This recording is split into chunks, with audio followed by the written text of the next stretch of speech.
eu costumo dizer também que a engenheira precisa saber verbalizar o seu projeto. Uhum.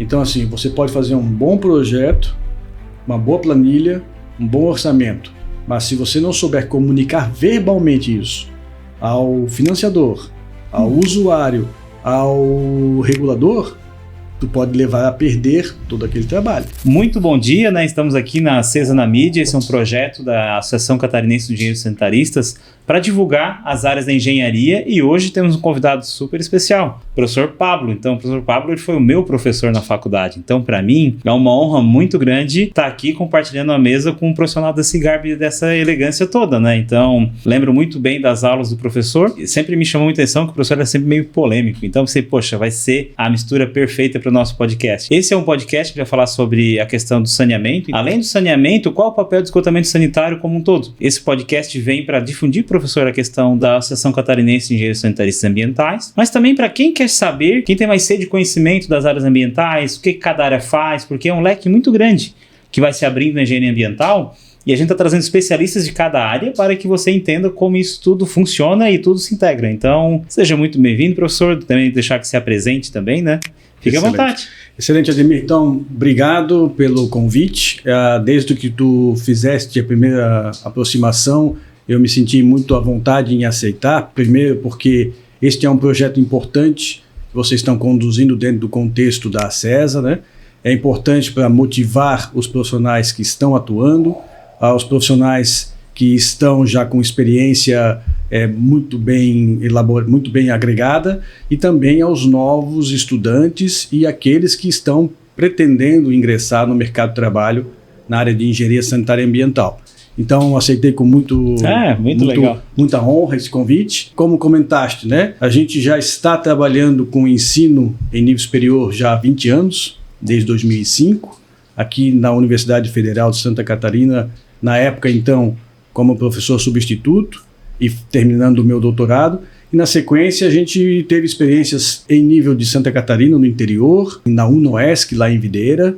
Depois eu me mudei ao Rio Grande do Sul, em Frederico Westphalen, na Federal da Fronteira Sul. Sim. Sempre trabalhando com a questão do saneamento como um todo e esgotamento sanitário. E em 2012 tive a grata possibilidade de retornar então à UFSC, onde eu assumi a cadeira de saneamento dentro do curso de Engenharia Sanitária e Ambiental, e desde então estou ali atuando, né, como docente, como pesquisador e também nas atividades de extensão.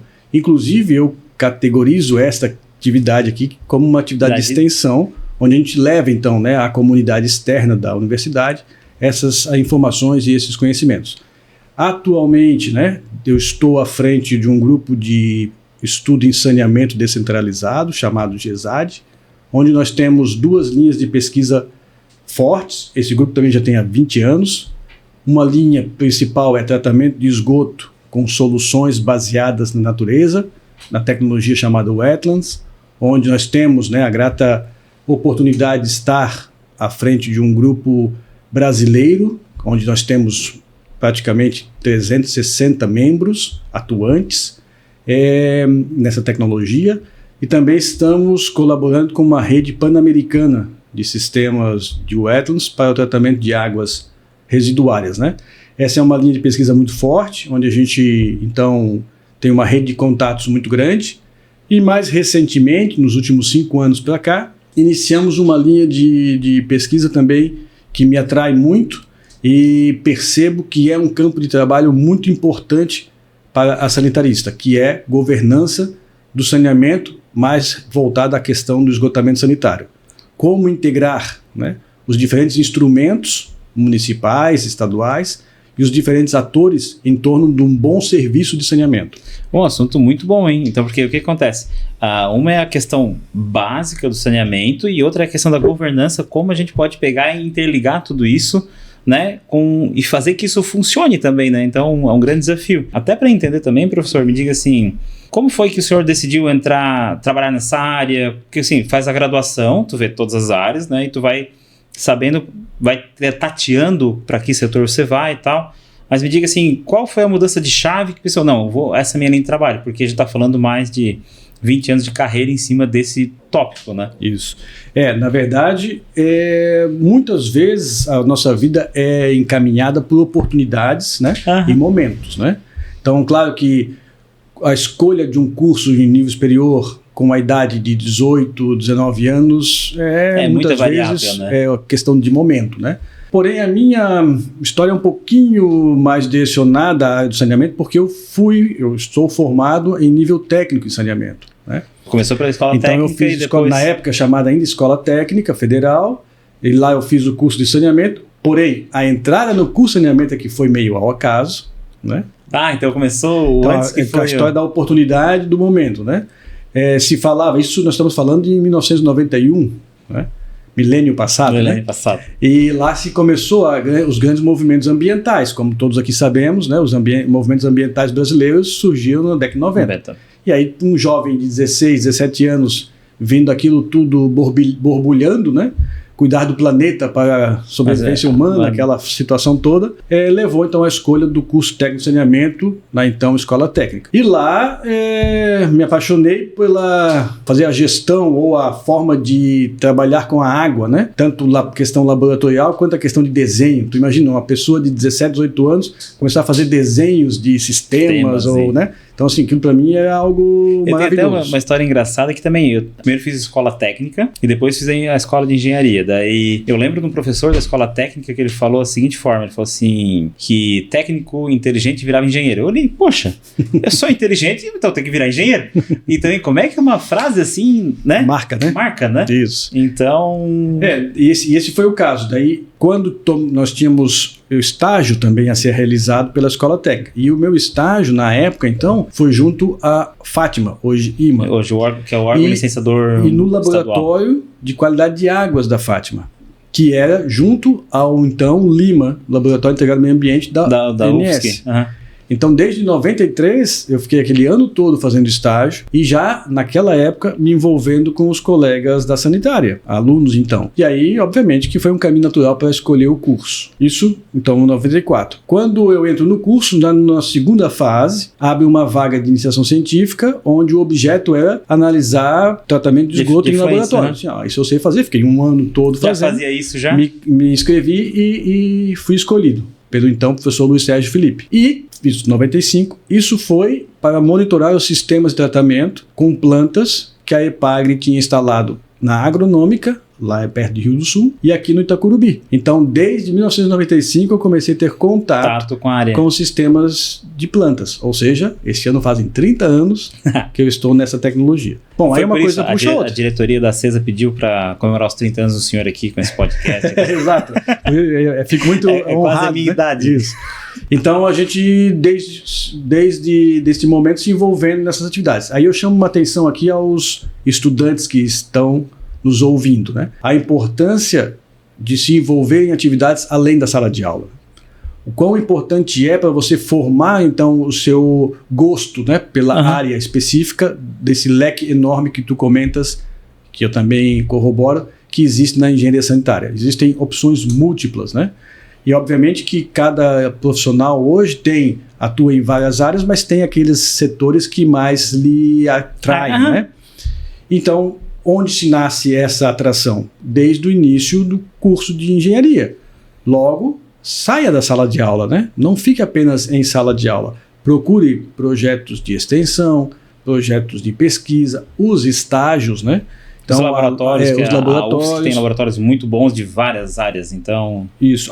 Eu sempre comento, né, com os meus colegas, a grande força que a UFSC tem é a rede de colaboração mundial que ela está inserida. Né? Inserida. Então você tem uma rede de colaboração muito grande. A gente recebe anualmente, entra e sai pelos corredores do prédio da engenharia sanitária, inúmeros estrangeiros e colegas de outros estados. Então, assim, há uma interação muito grande. E isso faz com que o aluno perceba que o campo de engenharia sanitária e ambiental é mundial, né? É mundial, e também tu vê a integração do peso que a gente tem aqui próximo da gente, que é a Universidade Federal, até foi uma questão que a gente quis trazer. Então, alguém que está ligado à docência, né?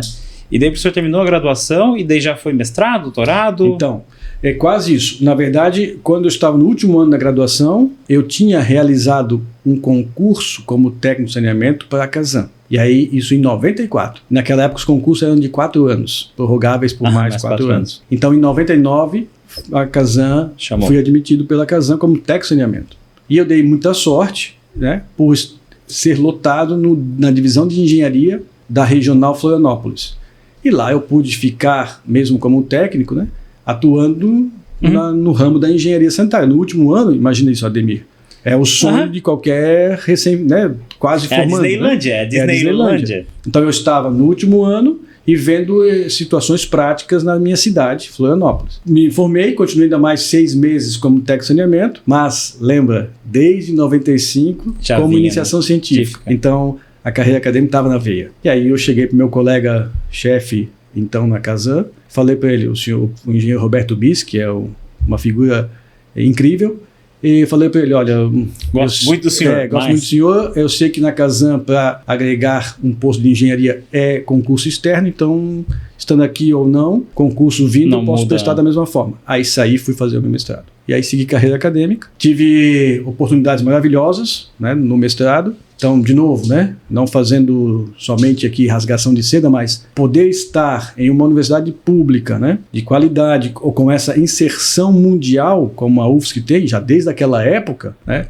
me possibilitou já no mestrado ter uma rede de colaboração com a universidade em Hannover, na Alemanha. Já naquela época, como mestrando, já fui fazer curso lá, tudo pago pelos projetos, né?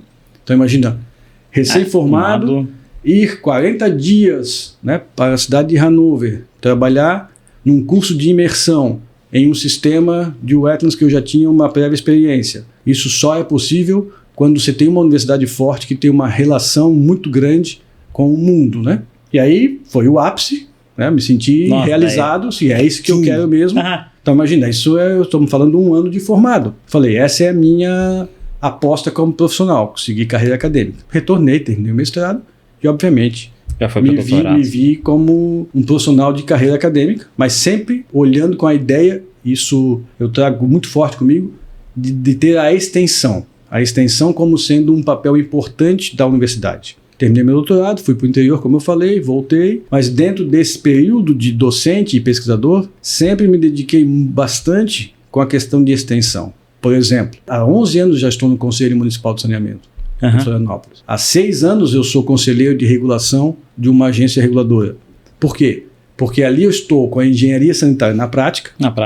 Com conhecimento de ponta. E trago para a sala de aula. Daí tu consegue passar para os alunos o que está acontecendo de ponta no mundo e trazer... Isso. Não, eu acho muito bom, porque assim, a gente já passou por vários episódios aqui.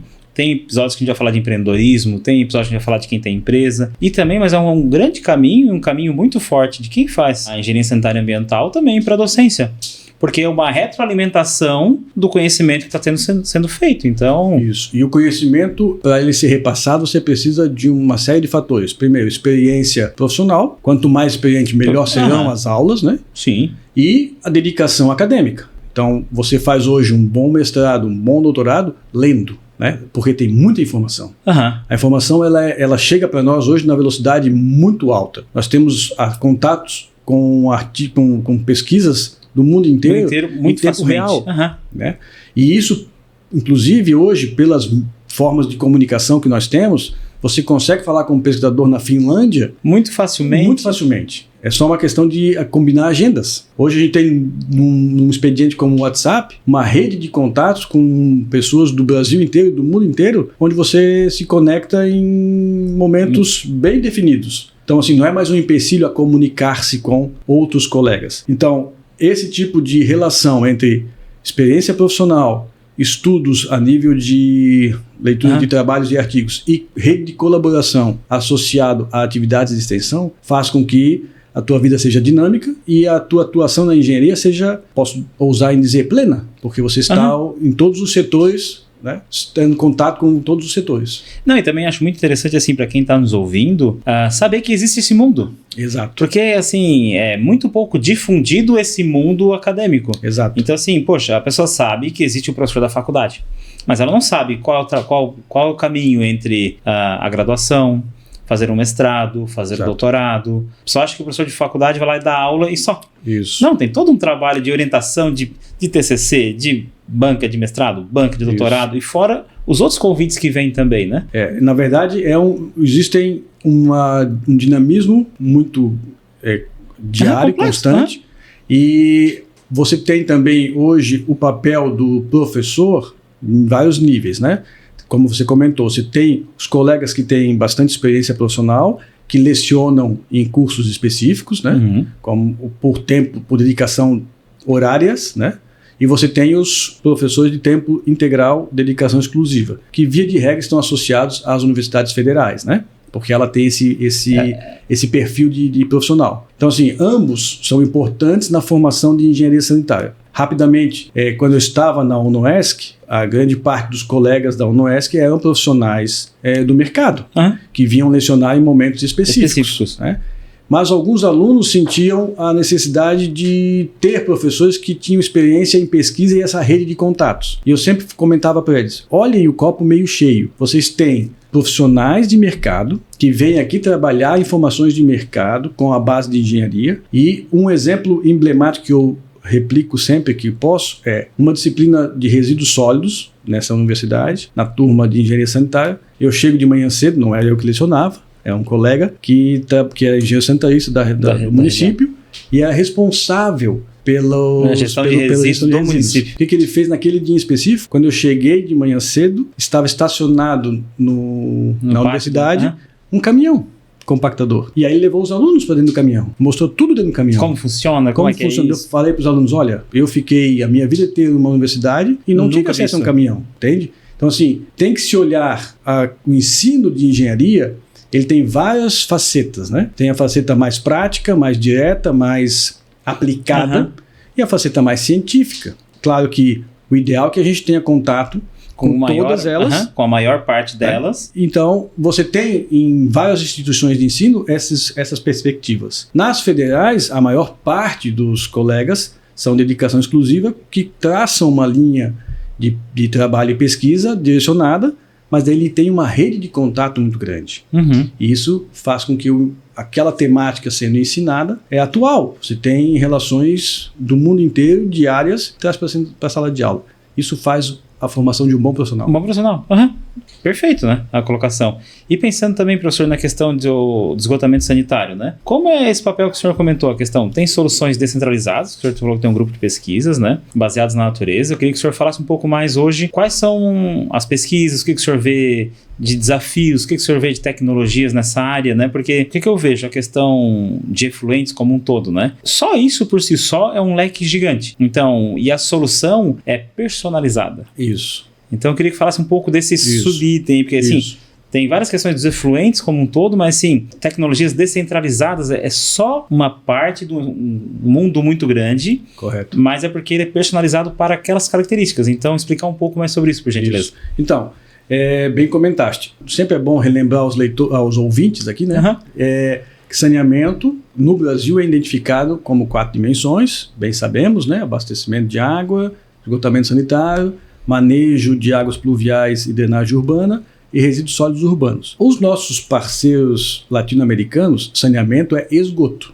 Então tem essa lógica bem distinta. Nosso saneamento são as 4 dimensões a nível de Brasil. Dentro dessas 4 dimensões, nós nos dedicamos, nos últimos 20 anos nesse grupo, a trabalhar com a dimensão esgotamento. Esgotamento sanitário, envolvendo então principalmente esgotos de origem domésticas ou de origem urbana. Dentro desse leque de opções... Vocês aproveitem que essa aula é gratuita, hein? Essa aula é gratuita. Dentro desse leque de opções, a gente tem, como você disse, particularidades, e quem define essas particularidades é o território municipal. O município nos leva a ter particularidades em termos de esgoto. Então, o município A terá a tendência a ter um sistema mais centralizado, município B mais descentralizados. Vamos pegar, por exemplo... Até se você der exemplos, né? Exemplos que a pessoa está nos entendendo também. Então vamos, por exemplo, pegar Florianópolis. Né? O sistema de esgoto de Florianópolis, ele é centralizado ou descentralizado? Então, quem é a unidade de planejamento? Município. Quando eu falo em município, eu tenho sistema de esgoto de Canasvieiras, Ingleses, Barra da Lagoa, Lagoa, Potecas, Saco Grande. Então, só da Companhia de Saneamento Casan, nós temos 6 sistemas. Coleta, transporte, elevação, tratamento e exposição final. Então, só olhando do centro, leste e norte, nós temos 6 estações. Então, é descentralizado. Se eu for para o sul, eu sempre falo para meus alunos, quantas estações de tratamento nós temos em Florianópolis? Aí eles falam, 6, 7. Eu disse, não, existem milhares. Porque todo o edifício, toda a unidade no lote que está regular, ou tem a BITS, ou está licenciado ambientalmente, ou tem autorização ambiental, tem uma estação de tratamento. Então, um sistema no lote, vamos pegar um prédio no sul da ilha, um prédio que tem a BITS, né? Obviamente. Tem uma ITE. Ele tem uma ITE. Quem projetou essa ITE? Um hall grande de profissionais, principalmente o sanitarista. Quem é responsável pela operação? Tem um responsável técnico. Então, se tu trazer no cômputo da escala no lote, você tem milhares de sistemas. E é um mercado, Ademir, ad eternum. Nunca vai parar de gerar efluente. E aí você tem hoje... É que nem resíduos sólidos também, né? Tem que só aumentar. É ad eternum. Então você tem diferentes realidades vinculadas às lógicas municipais. Dentro desse contexto de sistemas descentralizados, ou seja, próximo da fonte geradora, que pode ser um bairro, então posso ter uma descentralização em nível de bairros, ou uma descentralização em nível de lotes. Perfeito. Então, em nível de lotes, você tem, dependendo do porte de ocupação desse lote, um porte de arranjo tecnológico para o tratamento. Que pode ser com energia induzida ou pode ser energia natural. Qual seria a diferença para a gente entender? Para realizar os processos de conversão, né? Da matéria orgânica, nitrogênio e assim por diante, para poder gerar um esgoto tratado para ser lançado no ambiente, você introduz energia, ou de forma intensificada, por exemplo, energia elétrica para aeração, né? Energia elétrica para retorno de lodo, ou de forma natural, fotossíntese, transferência de ar atmosférico por difusão, por transporte aéreo de plantas. Então você tem uma lógica muito diversificada de aporte de artesanal, energia. Né? Artesanal para cada item, né? Isso, de aporte de energia para as conversões. Obviamente que as conversões que você quer dar para tratar o efluente e lançar, ela tem o seu tempo de ocorrência. Tempo que o esgoto fica dentro do reator, o tempo que a célula biológica fica produzindo a reação e o tempo que você precisa manter essa biomassa ativa. Então, esses 3 tempos levam à necessidade de um volume reativo. Perfeito. Quando você introduz energia, o volume é pequeno. Quando a energia é natural, o volume é mais expansivo. E quais seriam alguns sistemas que você tem, quais alguns projetos estão trabalhando no GESAD hoje? Então, daí, dentro dessa amplitude de possibilidades, nós nos dedicamos às energias naturais. Então, que são as soluções baseadas na natureza. O que significa dizer? Que nós vamos... Coisas que são facilmente... Isso, que o engenheiro e o engenheiro vão projetar os reatores para que as conversões sejam ocorridas por aportes energéticos naturais. Com o mínimo de interferência... Mecanizada. Mas isso não quer dizer que não precisa ter uma preocupação da engenheiro e engenheiro. E aqui eu gosto sempre de falar de engenheira, porque hoje, só um parênteses, claro. A maioria dos estudantes são mulheres. E nós já estamos no mercado, né, praticamente a nível dos últimos 10 anos para cá, colocando no mercado já mais engenheiras do que engenheiros. Então eu brinco com meus alunos, na minha sala de aula eu chamo de engenheiro, vocês se adaptam agora porque engenheiras é a maioria. A maioria é que... Então, o sistema natural não quer dizer que a engenheira vai imaginar uma vez só e não ter mais manutenção, o controle. Apoio. Total, você tem que ter sempre as condições ideais para que os processos naturais maximizem as reações. E é tão complexo quanto. A questão é que a rotina operacional é menor. Então, a rotina operacional menor significa o quê? Menor OPEX. E essa é a grande sacada de um sistema natural. É o menor custo operacional. Operational Expenditure. Aí, ó.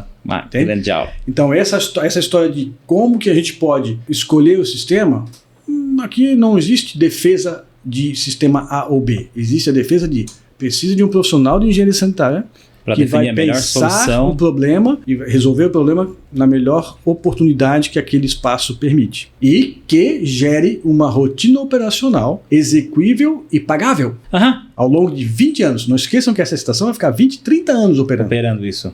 Diariamente, 24 horas por dia, 365 dias por ano. No Natal, no Ano Novo. Então, assim, essa tomada de decisão ela é super importante. E quem deve fazer isso? Engenheiras, sanitaristas.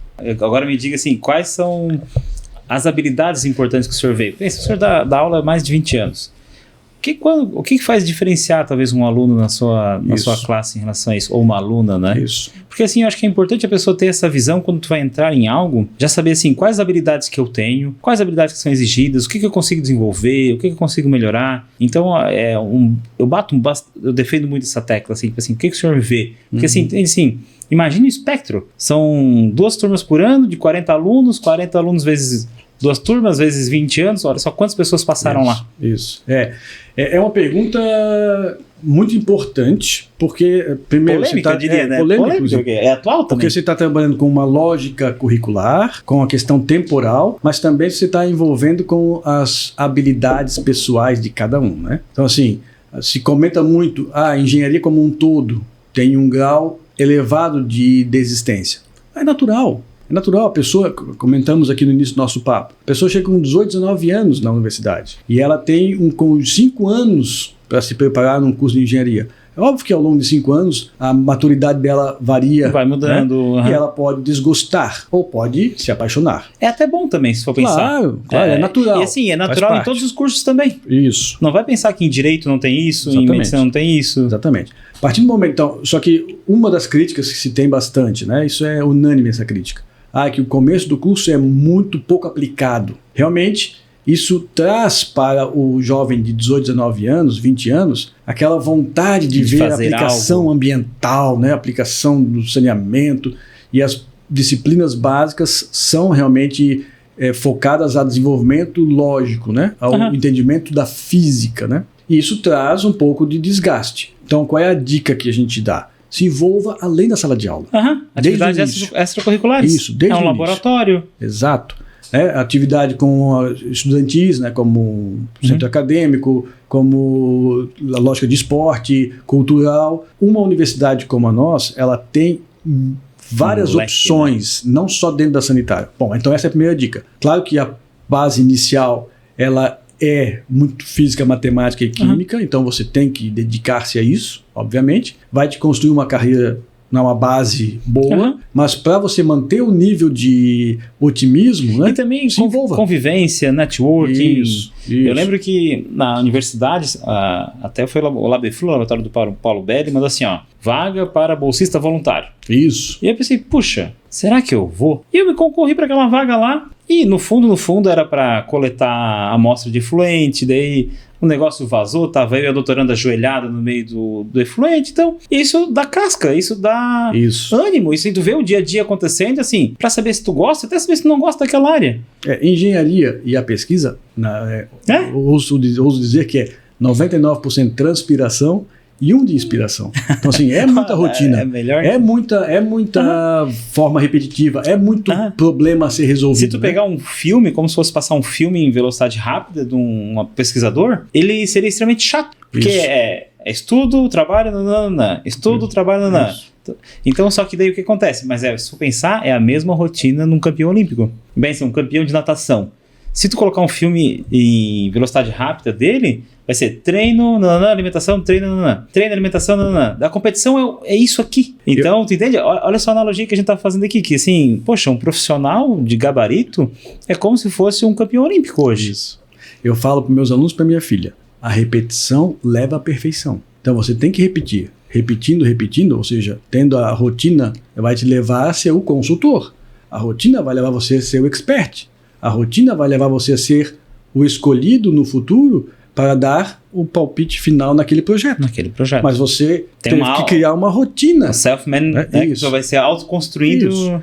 Bom, então, self-made man. A partir do momento que você definiu, ou você superou essas primeiras expectativas da universidade, você começa a entrar no rol das disciplinas profissionalizantes. Entrou em outro, vai para a fase 2. Aí, ali, o índice de desistência é baixíssimo. É mínimo. Né? Olha, não tenho os números aqui, mas a desistência ocorre geralmente por questões particulares, né?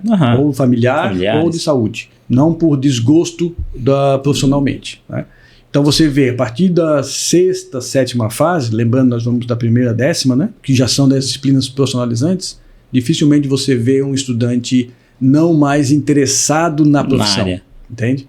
E aí também brinco em sala de aula, vocês ficam aqui sempre preocupados e querendo acelerar para se formar em 5 anos, mas lembre-se, você vai trabalhar por mais 40? nessa área. Escuta. Então, assim, para que acelerar as coisas, né?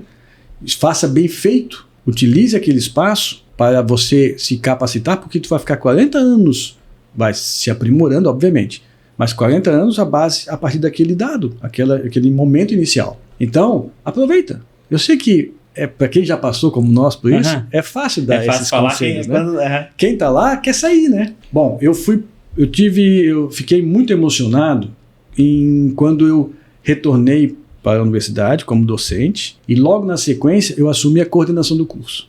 Já entrou Isso foi... Então eu entrei na faculdade em 94 e aí em 2014 eu virei coordenador de curso. E eu fiquei muito emocionado porque eu pensei comigo mesmo, eu cheguei naquilo que eu idealizei como profissão. Muito bem. E aí fiquei 4 anos como coordenação. E ali eu achei muito proveitoso para mim como profissional, porque eu pude colher muita informação de colegas. Na época, a gente conversou bastante com a diretoria da CISA na época, fui nos profissionais colegas das operadoras de saneamento, fiz bastante relação com profissionais, colegas meus que estão, como vocês aqui, em empresas no mercado, para coletar informações para melhorar a nossa formação. Então, assim, um exemplo. Uma das questões que a gente conseguiu implementar foi a partir da 8ª, 9ª e 10ª fase, as disciplinas ficarem só no período da manhã. Para poder o estudante fazer à tarde, né, a sua atividade extra. Extracurricular. E onde a gente vê a maior inserção dos alunos? Nas empresas, fazendo estágio. Porque há muitas empresas de engenharia aqui na Grande Florianópolis, né? Bastante. Tu bem sabes. Sim, bastante. Então, essa oportunidade do estudante de último 1 ano e meio de curso já estar com o profissional né, trabalhando nos fornece, né, uma base muito boa. Isso até é uma discussão muito grande que a gente conversa nos bastidores, que é a seguinte, eu falo assim, a partir do momento que entra um estagiário hoje na Berlim Ambiental, eu trato ele como se fosse um engenheiro formado. Isso. Porque o que acontece? Nesse 1 ano de estágio que ele vai estar aqui, o que vai mudar de quando ele é estágio para quando ser engenheiro, de um dia para a noite, será nada. Então, tu já vai formando a mentalidade dele para quando ele se tornar engenheiro, ele já é um engenheiro. Isso. Então, é a opinião pessoal, né? Não posso generalizar isso, mas eu acho uma falha a pessoa ter uma mentalidade, não, fazer o mínimo necessário. Não. É o contrário. É um momento onde é o momento de mostrar teu futebol. Exato. É o momento de brilhar, entendeu? Isso. Que o professor, né, vai dizer, vou te escalar ou não, né? Te escalar ou não. E aí, trazendo para aquela pergunta que tu motivasse aqui do esgotamento sanitário, né? Hoje a gente tem em Florianópolis muitas empresas que trabalham com esse segmento, né? Muito. Então você tem, além das inúmeras cidades catarinenses e brasileiras que estão planejando as suas redes coletoras, você tem empresas, operadores de saneamento e municípios que estão planejando e projetando suas estações de tratamento. Aqui em Florianópolis nós estamos com estações de grande porte atualmente sendo remodeladas e reconstruídas, né? 2 exemplos bem enfáticos. A ET Insular, que está em ampliação, e a ET Hipotecas, que está sendo descomissionada, vai ser descomissionada a Lagoa para ser instalado um sistema lodo ativado. Então, olha a quantidade de profissionais de engenharia sanitária envolvidas em 2 estações que basicamente é para cada qual 200 mil pessoas. Isso é uma boa pergunta também. Então, o que o senhor vê assim, a questão de futuro de mercado de esgotamento sanitário? Isso, é uma pergunta importantíssima. Então... Aí nós temos dentro do esgotamento sanitário... Porque assim, vamos ser sinceros, às vezes, quem está nos ouvindo também quer saber, Isso. Para onde eu vou, né? Para onde eu vou? Vai ter lugar para eu ir? Né? Isso. Lugar tem. Eu costumo dizer o seguinte, eu não conheço, Ademir, talvez tu conheça, eu não conheço nenhum sanitarista que esteja desempregado porque não se achou lugar para se encaixar, ok? Claro que ele tem que abrir mão de algumas coisas. Sim. Né? Tem que abrir mão de morar na cidade X, da cidade Y, planejar familiarmente como é que ele vai para aquele local. A logística. Então, assim, falta de emprego eu não vejo.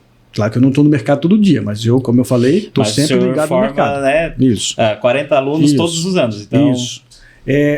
Porém, claro, questão salarial já é uma coisa que é preocupante. Eu acho que isso deve ser, inclusive, uma pauta da CESA. E ela é recorrentemente, né? Questão salarial. De piso, até mesmo de... Não licitações, a questão de concurso, concursos que a gente monitora bastante. Exato. Também. Então, assim, a questão salarial de engenharia como um todo teve depreciação ao longo do tempo. Né? Então, a questão salarial é uma questão que tem que ser realmente valorizada. Mas vagas de emprego para sanitarista, eu não vejo que falta. E como é que nível de Brasil. E é questão de nível de mercado também, de esgotamento sanitário. Então, aí voltando para o esgoto sanitário. A gente comentou sobre isso, é uma coisa que é eterno, né? Isso. Não vai ser... Aí dentro do esgotamento sanitário você tem subdivisões. Então, você tem aquele profissional ou aquela empresa que é especialista em transporte, redes. Dentro das redes, tu tens aqueles especialistas na singularidade elevatória. Então, você tem uma rede de equipamentos, né, e uma rede de serviços para assentamento de rede, que é super complexo. Tens áreas elevatórias, tens a configuração do sistema de rede. Então, já abriu um leque grande. Indo para tratamento. Dentro do tratamento, você tem outras subdivisões enormes. Estações compactas, estações fabricadas em loco, naturais, energia induzida, equipamentos. Quantos colegas nossos hoje representam equipamentos, projetam e implantam e acompanham startup? Né? É um conjunto enorme de colegas. Não só para esgoto sanitário doméstico, para esgoto industrial. Também. Então você tem uma amplitude grande. Saindo da questão rede e estação, você tem a questão de acompanhamento operacional. A operação de rede é um mercado enorme. Enorme. Uma analogia, para quem não entende, é a mesma coisa a pessoa que vende o elevador e a empresa que faz a manutenção do elevador. Exatamente. São modelos de mercado totalmente diferentes, ou uma operação totalmente diferente. Mas que precisam ocorrer simultaneamente. Então, hoje você tem projeto de rede, implantação de rede, você tem operação de rede, você tem equipamento associado à rede. Olha a quantidade de opções. E tu tens especialistas em cada, né, empresas que fazem mais de uma situação ou especializadas em cada situação. Quando você entra na estação de tratamento, né, você tem uma amplitude enorme. E por cima você tem a questão gerencial. Esse ponto também que eu queria que você comentasse um pouco mais. A questão gerencial. Como gerenciar toda essa... Esse é uma expertise que a gente tem que melhorar em termos de trazer para a sala de aula, trazer para os ensinos de engenharia. Hoje é um desafio, então, trazer essa governança para... Porque a nossa literatura já é antiga. E hoje a literatura antiga já não... Não é mais atual, é antiga. Então, assim, a questão do sistema de esgoto, que eu leciono desde 2005, que é rede, transporte, 20 anos. A gente utiliza, eu já adaptei bastante, né? Claro, mas utiliza, no Brasil, a literatura da região metropolitana de São Paulo. Perfeito. Então, por exemplo... Sempre teve à frente também, né? Isso. Então, você tem lá itens, eu acho que devo ter ensinado isso, tu foi meu aluno de sistema de esgoto, ou sistema de água, não lembro, mas você viu, naquela época, interceptores de grande diâmetro, de 2,5 metros, 3 metros. Nós não temos esses interceptores. Então, assim, tem que adaptar o ensino à região onde ele está, certo? Você tem essa habilidade que a gente tem que começar a construir com dados reais de campo, para realidades locais. Que esse é o papel do engenheiro também, né? Isso, de adaptar-se às lógicas regionais. Bom, então isso é um desafio, trazer esse olhar agora gerencial. E aí tem várias ferramentas, né? Você tem vários softwares de tomar decisão, formas de mas de o avaliar. Software, ele ajuda, ele dá velocidade. Isso. Os softwares são que nem combustível. Isso. Assim, ele só vai... Não adianta colocar um combustível muito bom em algo muito motor ruim. Que não rode. Então, isso eu costumo dizer para meus alunos também. Eu aprendi bem na aula deles. Eu estava afiado na aula. Nós não vamos estudar um software no sistema de esgoto. Nós vamos estudar aquilo que está no default do software, na memória do software. Na memória. Entende? A programação então, assim, por trás disso. Você vai colocar a informação para o software. Exemplo bem pontual. Sim. Vai trabalhar uma rede de esgoto com tensão trativa 0,13 ou 0,06. Tu tem que dizer isso para o software. Vai ficar escolher. E por que tu vai escolher uma, escolher outra? Desculpa, tensão trativa 1 ou 0,6. Rugosidade 0,013 ou 0,06. Você vai definir, não é o software. A peculiaridade de cada projeto. E esse é o papel da engenheira, tomar decisões. Né? O técnico de saneamento executa, o software acelera a execução e a engenheira toma a decisão. Toma a decisão em relação esse conceito não existe. TOTEX, que é a soma do CAPEX mais OPEX, que é a soma do capital para investimento e o capital para operar. Operacionalizar. Então, quando a engenheira define e toma a decisão para esse sistema operar 30 anos, ele tem que ser autossustentável econômica e ambientalmente por 30 anos. Por 30 anos. E essa é uma tomada de decisão complicada. É um estudo de viabilidade que, assim, se eu pensar, vamos fazer um exemplo, assim, de 1970 aos anos 2000, era um nível de variação de tecnologia. E a gente coloca, sei lá, de 2000 a 2030, ou 2025 a 2055. É uma variação totalmente diferente de tecnologia. Ademir, nós aprendemos que a nitrificação era feita por autotróficas. Hoje, com o avanço da biologia molecular, a gente consegue entender, heterotróficas fazem. Não existia nos livros dos anos 90 isso. Isso. Uhum. Hoje não, hoje tu tens ferramentas que permitem identificar aquilo que nós não sabíamos. Então, tens que trazer isso para o ensino atual. Tens que trazer isso para a realidade atual. E isso é complexo. E isso é o papel de um professor universitário. Estar sempre acompanhando as novidades para trazer elas à sua realidade local. Por que é importante eu saber que uma remoção de nitrogênio via nitrificação se dá por heterotróficas? Que a gente aprendeu que é por autotrófica. Porque agora eu consigo planejar o quanto de oxigênio eu boto no sistema. Você consegue colocar uma eficiência que tem menos aeração. Quanto eu consigo de carbono orgânico no sistema, entende? Antes a gente pensava, não, se eu tiver carbono orgânico não vai ter nitrificação. Pode ter. Pode ter também. E a gente não sabia disso. Então as coisas acontecem à medida que as informações vão chegando. Entendi essa questão desse desafio. Quais são os outros desafios de governança também sobre esse sistema de tratamento sanitário? Assim, primeiro, tu ter condição de identificar, se auto-identificar. Então assim, a gente na engenharia trabalha muito com diagnóstico. Diagnóstico Sim. É uma foto do momento. Só que a gente tem pouco ainda, na questão do esgoto, saneamento, programas de monitoramento. O recurso hídrico tem dados, bastante isso. Você fala que dados é o novo petróleo. Isso. Recursos hídricos tem bastante isso, né? Tem já um sistema mais robusto de monitoramento. De monitoramento. O sistema de esgoto, a gente tem para as estações né? Para responder licenciamento ambiental, renovações, mas para planejar uma cidade a gente tem pouco. Por exemplo, a gente não tem índice de perdas de esgoto. Entende? E se perde esgoto ao longo do trajeto. Perfeito. Entende? A gente tem perdas de água, muito claro, mas não tem perda de esgoto. A gente não sabe, ou tem poucos estudos de quantos afluxos ocorrem numa rede de esgoto. O quanto isso traz de problema na estação. Então são informações factíveis de levantar, mas que ainda tem que ser melhor trabalhado na engenharia. Isso é um desafio. Primeiro porque você tem que conhecer muito bem o sistema que está instalado, ter um bom sistema de acompanhamento online. Sim, né? Que você não consegue monitorar, você não consegue controlar. Isso. Mas avançamos muito, né? Hoje as elevatórias todas têm acompanhamento online, todas têm sistema remoto de acionamento ou desligamento, todas de grande porte. Né? Então você hoje já tem, muita coisa se faz. A inovação em si também já está entrando muita coisa se faz por telefone. Se você tiver aqui já um episódio internet, com colegas que trabalham com um sistema real, monitoramento real, online. Né? Então, assim, é um conjunto de situações que, obviamente, em 2, 3 disciplinas, em 5 anos, tu não vai conseguir trazer todas. E é a experiência da engenheira, do engenheiro, que vai levar ele a cada vez mais ter a condição de trazer isso para a sua realidade local. O que talvez seja muito difícil para nós, não é só para esgoto, isso é para todos os setores da engenharia sanitária, é as relações humanas. Isso é muito complexo, né? Fale mais aí, vamos, então, assim, como a gente não é treinado na academia a trabalhar relações humanas, né?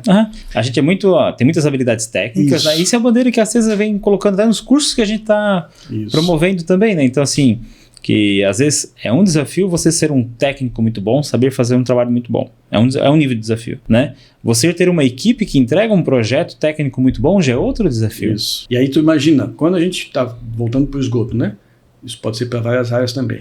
Quando a gente está projetando um sistema, quer seja ele centralizado, descentralizado, multifamiliar ou unifamiliar, comercial, quer que seja, fatores, a engenheira pensa alguns elementos fundamentais. Primeiro, não é uma ordem de prioridade. Sim, mas alguns, né? Qualidade ambiental. Então eu tenho que proteger o ambiente. Sim. Fato. Isso aí a gente aprende bem. O uso do meio difuso. Isso. Segundo, como que a gente vai fazer o usuário ter segurança no uso? Então isso está vinculado à qualidade sanitária e ambiental. Mas o nível de aceitação dele, a gente não trabalha. Muito pouco, que é a questão das relações pessoais. Como trabalhar esse nível de aceitação? Isso é muito latente em Florianópolis. Sim, porque qualquer coisa dá muito murmurinho, né? Então isso é porque a falha na comunicação entre a engenharia e a questão... A sociedade. Né? A sociedade. É uma parte envolvida, né? Porque assim tem a questão da faculdade, é uma parte envolvida, a sociedade é uma parte envolvida, as empresas são uma parte envolvida. Isso. E como... Juntar esses atores todos. E uma peça que funcione. Isso. Então, eu tenho que primeiro juntar esses atores todos, conseguir achar instrumentos que tragam a informação real, de novo para a questão do esgoto, que é um instrumento que traz a informação real? Por exemplo, o programa Se Liga na Rede é um instrumento. Ele te dá uma realidade. A questão do procedimento de ABITS é um instrumento. É um instrumento.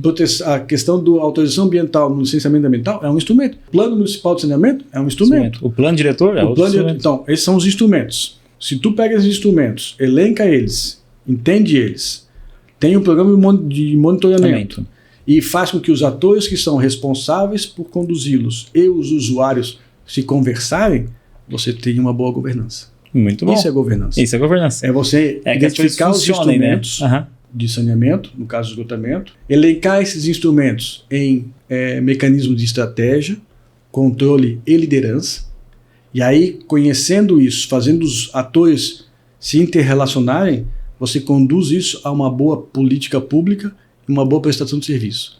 Esse é o conceito de governança que nós estamos adotando. Muito bem, como eu falo, é bom trazer o professor que a gente tem aulas, né? A gente ganha uma aula, faz tempo que nós temos aula do professor, daí eu trouxe ele aqui pessoalmente para ter uma aula particular, né? Então, assim, a gente está com essa bandeira. A gente tem um forte trabalho com os atores de saneamento municipal, então, prefeitura, operador de saneamento, agência reguladora. A gente recentemente fez um workshop técnico com eles, só para eles, né? Foi excelente, eles foram muito solícitos, entenderam a necessidade de estarmos, a gente ficou uma tarde inteira, prefeitura, agência reguladora, órgão, companhia de saneamento, universidade, enfim, uma série de colegas, grande maioria sanitaristas, uma tarde inteira, olha só que interessante, uma tarde inteira discutindo isso. Nós trouxemos os instrumentos que nós identificamos e as estratégias que a gente possa fazer eles interrelacionados, entende? E isso você começa a aprimorar a prestação de serviço. E aí o usuário começa a se sentir o resultado para ele. Seguro que aquela relação entre os responsáveis está funcionando. Vai funcionar. Perfeito. Só que a gente tem que saber melhor comunicar isso. Perfeito. Também, até esse programa que a gente está desenvolvendo é isso, porque assim, o importante, você fazer um bom trabalho técnico é muito importante, mas se você não saber se comunicar, a comunicação, eles andam juntos, é como se quisesse andar só com uma perna, tem que andar com as duas pernas em relação a isso. Eu costumo dizer também que a engenheira precisa saber verbalizar o seu projeto. Então, assim, você pode fazer um bom projeto, uma boa planilha, um bom orçamento, mas se você não souber comunicar verbalmente isso ao financiador, ao usuário, ao regulador, tu pode levar a perder todo aquele trabalho. Então, verbalizar não é uma coisa simples. Não se aprende de um dia para o outro. A gerenciar tudo isso, né? Uma reunião com 20 pessoas com certeza. Aí, por isso, quem está nos ouvindo, que é estudante, começa a entender que os seminários que a gente propõe nas disciplinas são importantes, porque você se coloca na frente dos seus colegas a verbalizar um assunto que você pesquisou. Seminário não é para tomar tempo, né? Não é para tirar trabalho de um ou de outro. E sim para fazer você treinar. É para desenvolver a habilidade da oratória e da comunicação nas pessoas, porque assim, a gente lida com um espectro muito grande numa turma de 40 alunos. Então, tem pessoas que são mais introvertidas, tem pessoas que são mais extrovertidas. A habilidade de comunicação nivela isso. Isso. E principalmente quando fala de algo técnico. E você não precisa ser o especialista em verbalizar, não é isso que a gente quer. Mas tu tem que ter um mínimo de necessidade e de ferramentas para se comunicar, porque assim, engenharia é comunicação. É como se fosse ligar um carro e sair dirigindo. Você não precisa pilotar em Mônaco. Você só precisa não bater no próximo posto. Então, assim, esses são alguns desafios que eu vejo dentro do esgotamento sanitário, né? De novo, a informação que nós precisamos levantar, ela tem que ser idealizada para as realidades locais. O que eu quero dizer com isso? Cada município, cada sanitarista que atua na região, no município, o responsável pelo setor do município, pode pensar, como que é o sistema de esgoto da minha cidade? Como que é... São as peculiaridades da minha cidade. Sim, a gente tem... É uma cidade mais plana, é uma cidade com mais elevação. Eu tenho densidade populacional elevada, baixa, dispersa. Então, uma crítica que o Estado catarinense recebe nas mídias. Nós temos só 30% da população com serviços de coleta e tratamento. E é isso que vai ficar mais ou menos em torno disso. Por quê? Não vai chegar a 100, vai chegar a 40. População catarinense. Porque 56% das cidades catarinenses têm menos de 10 mil habitantes. Perfeito.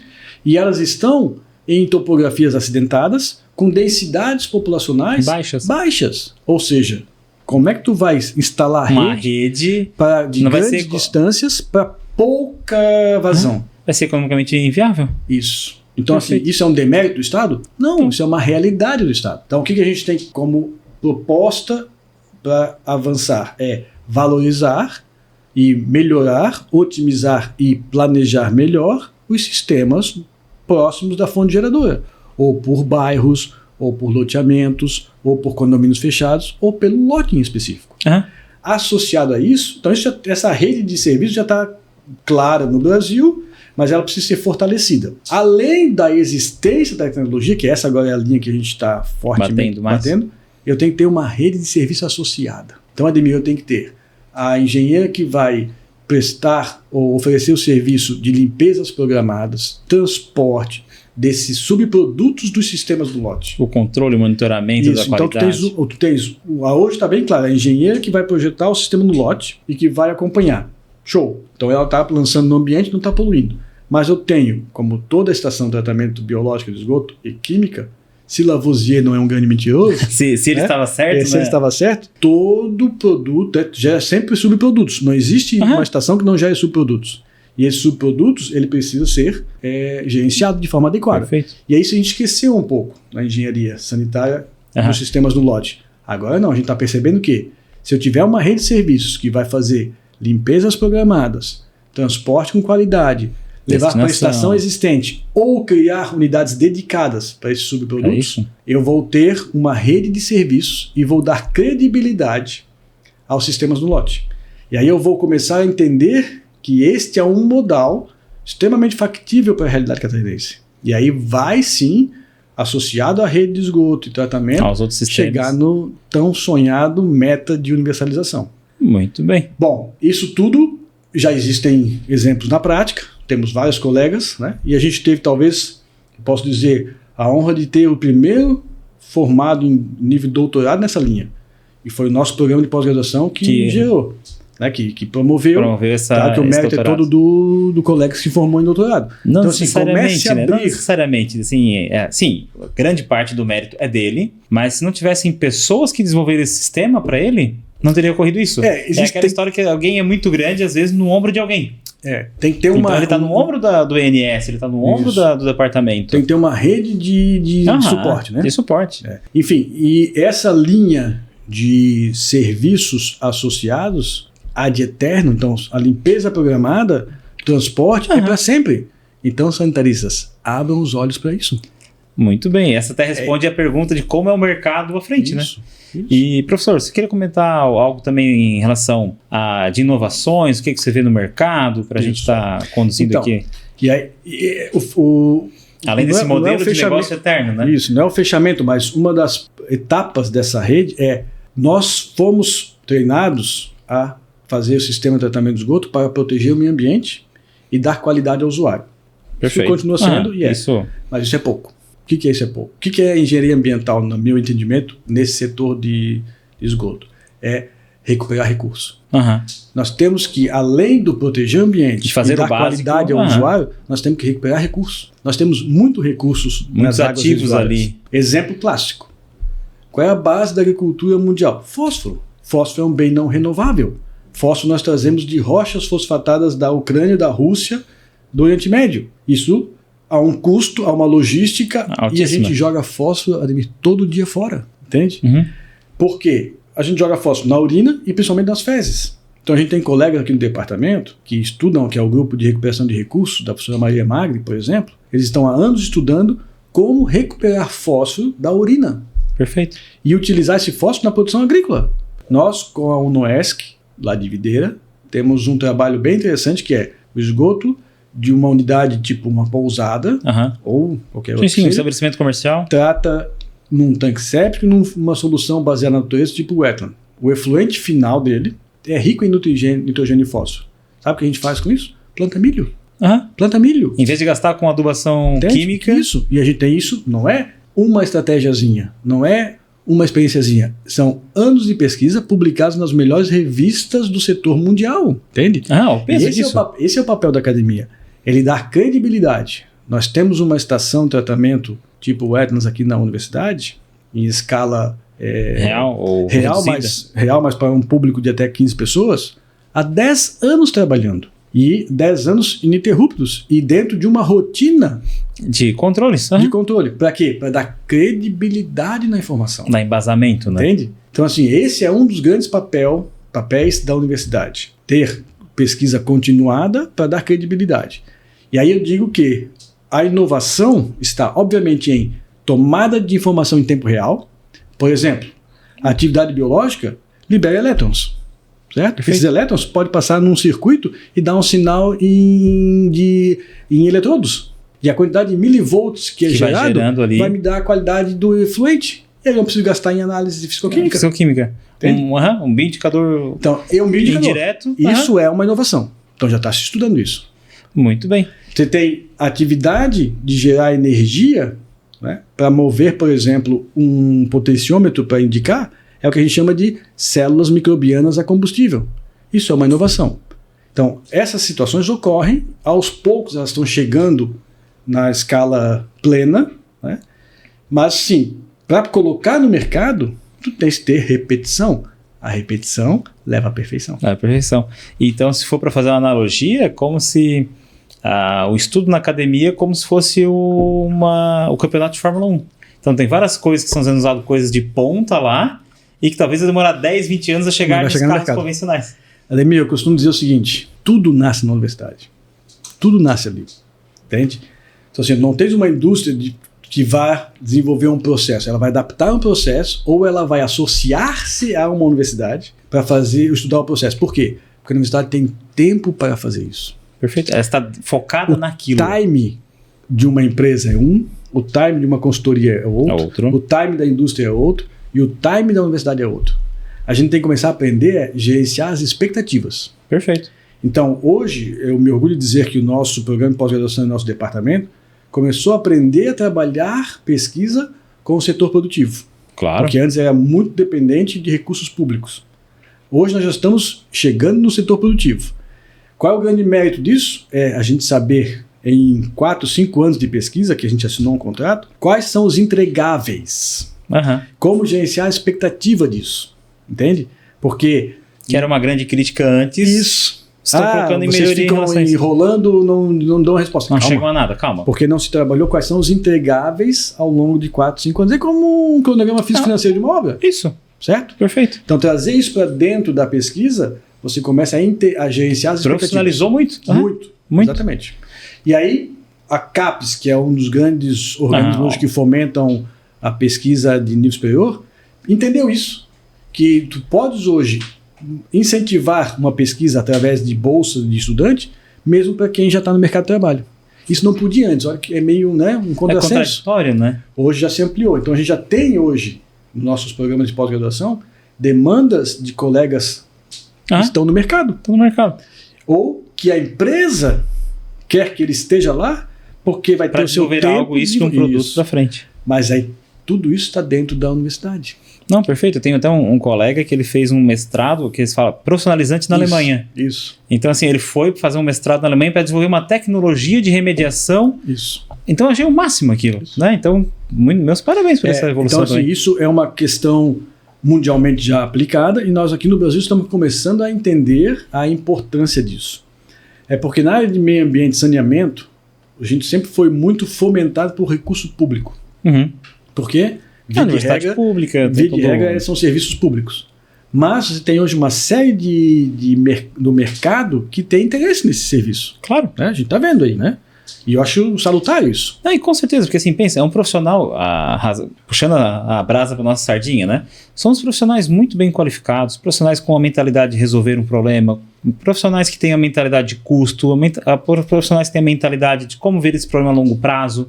Então é um profissional muito renomado para essa área também, né? E também até para a gente caminhar um pouco mais para o final, professor, eu queria que você desse um recado assim, ó, para quem está nos ouvindo. O senhor começou na área de saneamento, não vou dizer tanto tempo atrás, para não deixar, né, não ficar insensível isso, mas assim, quem está começando hoje na área de saneamento, se você estivesse começando na área de saneamento hoje, o que você gostaria de ouvir? Hoje o Pablo gostaria de ter falado para o Pablo que está iniciando hoje. Pergunta difícil. Né? Então, mas porque assim, tu entende? Você vive isso no seu dia a dia. Então, às vezes tem algo que tu pensa assim, isso aqui eu gostaria de ter ouvido há 10 anos atrás. Ou quem está entrando hoje, se eu pudesse dizer uma única coisa para quem está entrando nesse mercado, seria isso. Né? Então, passe a mensagem final do professor aí, por gentileza. Eu vou fazer esse comentário de uma forma mais ampla, não especificamente a esgoto, depois posso fazer um pouquinho para esgoto também. Eu diria o seguinte: essa profissão, ela vai sempre existir. Com esse nome ou com outro nome, essa demanda da sociedade para um profissional que vai pensar questões ambientais, né, e recuperação de recursos e controle da qualidade e aceitabilidade das pessoas, vai sempre existir. Então, assim, em termos de mercado, não se preocupe, vai sempre demandar. Você vai conseguir acessar, vai ter o seu lugar ao sol, parafraseando essa de Queiroz, se você se dedicar. Você precisa se dedicar desde o início. Sempre vai haver alguém melhor que você. Sempre vai haver alguém melhor que você. E tu não precisa ser o melhor do mundo. Tu tem que ser o melhor naquilo que tu te propõe a fazer. Então, assim, parece discurso motivacional, mas eu queria ter ouvido isso. Né? Então, mercado tem, o curso é bom, tem necessidade de melhoria, sempre todos têm. Qual é a grande diferença do curso? Ele está muito antenado. Ele está muito relacionado com o mundo. Ele está muito relacionado com as lógicas brasileiras. Os colegas que permeiam, desde alunos de pós, alunos de graduação e os docentes e os colaboradores, estão surfando a onda. Então, assim, é atual, tem mercado e tem muitas oportunidades na universidade, além da sala de aula. Então, meu querido, só depende de você. Mas tudo bem, chegou na metade do caminho, não é isso? Não tenha medo de mudar. Não estou dizendo para você desistir da engenharia.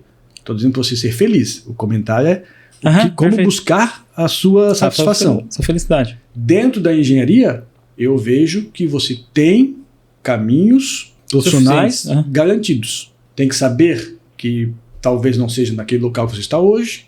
Tem que saber que você tem que ceder para ganhar. Você tem que saber que você tem que, às vezes, retroceder para se impulsionar. Né? Então, assim, isso eu gostaria de ouvir.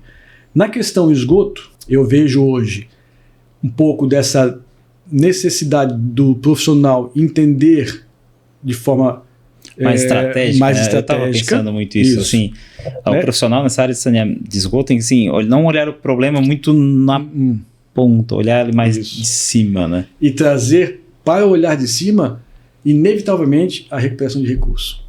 Então eu digo assim, não dá mais para a gente dar descarga de vaso sanitário com água potável. Passou esse tempo. Isso é a engenharia dos anos 70, 80, 90. Não dá mais para pensar nisso. Claro que é uma prática construtiva, ainda leva a isso, tal. Não quer dizer que a gente vai... Mas já tem que pensar já nisso. Mas tem que começar a mudar isso. As cidades estão verticalizando. Né? As cidades verticalizando, tu tens um conjunto de pessoas morando no mesmo espaço, com uma quantidade de recursos sendo geradas enorme ali.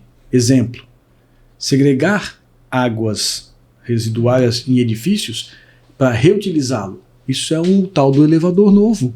Tu vai ter um equipamento, uma operação continuada relacionando a recuperação de recursos desta água residuária. Para quê? Para não dar descarga em vaso sanitário. Isso não é utopia. Isso está acontecendo em São Francisco, na Califórnia. É lei. Perfeito. Então, assim, é isso que eu digo. A gente traz essas relações. E eu conheço a engenheira de lá. Eu converso com ela mais de uma vez por ano. Entende? Então, é isso que é a sacada da universidade. Acreditem, a gente tem uma relação continuada com essas pessoas porque a gente tem esse tempo, entende? Esse é o nosso tempo. Dedicação exclusiva? Isso. Isso. Então, assim, talvez eu direcionaria para isso. Né? Olhar recuperação de recursos, olhar a lógica de planejamento na questão do esgoto e entender que é um curso que te abre muitas opções e mercado tem. Só que você sempre tem que correr atrás da máquina, né? Falar outra língua, mas isso, estudar, me ler. Diga em qual área não é isso. Então, é isso que vocês têm que pensar. Não, mas é difícil em toda área também. Então, muito obrigado, professor. Uma honra ter você aqui. Quer deixar as redes sociais do grupo de pesquisa de vocês? Isso. É hora do seu jabá agora. Isso. Nosso grupo ele não é comercial, obviamente, né? Então, nossos sites, eles são, a gente costuma dizer que são repositórios, não é um site comercial, né? Então é o gesad.ufsc.br. Quem quiser conhecer mais também, né? A gente tem as nossas publicações lá, tem as nossas atividades, tem os colegas que estão lá, para onde a gente está caminhando. Tem também o Instagram, que é @gesad, né? E o LinkedIn também é Gesad. Então, você procurando, você vai entender um pouco para onde a gente está direcionando nossos esforços. Mas, de novo, o nosso principal produto é a formação. A gente está formando pessoas em nível de graduação e nível de pós-graduação. E devolvemos à sociedade em forma de atividades de extensão. De novo, eu podia listar aqui, já falei algumas, uma série de inserções que nós temos atualmente no mercado, né? Curso de capacitação, palestras, a participação em projetos, em conselhos, feiras, né? Isso. Então, essas relações fazem com que a gente leve aquilo que é desenvolvido na universidade para a sociedade e traga de lá para a sala de aula. É isso. Agradeço o convite. E espero que venha mais vezes também. Então, sobrou assunto, né? Sobrou assunto já. Então, professor, quer dizer que para mim é uma honra muito grande, né? Então, ter uma aula particular assim, né? E tinha me esquecido como as suas aulas são tão boas assim. Obrigado. Né? Então, obrigado por ter aceitado esse convite. Agradeço em nome da diretoria da CESA. E muito obrigado por passar todos esses pontos com tanta clareza, sabe? Então, foi um episódio que, assim, para quem está com dúvidas dessas áreas, acho que ele é primordial quem está sendo... Por exemplo, esse podcast, o Pablo, quando começou, deveria ter escutado também. Exato. Muito bom isso. Exato. Então, agradeço demais por ter participado, à equipe. Né? Todo mundo aí. E até o próximo episódio, então. Muito obrigado. Obrigado.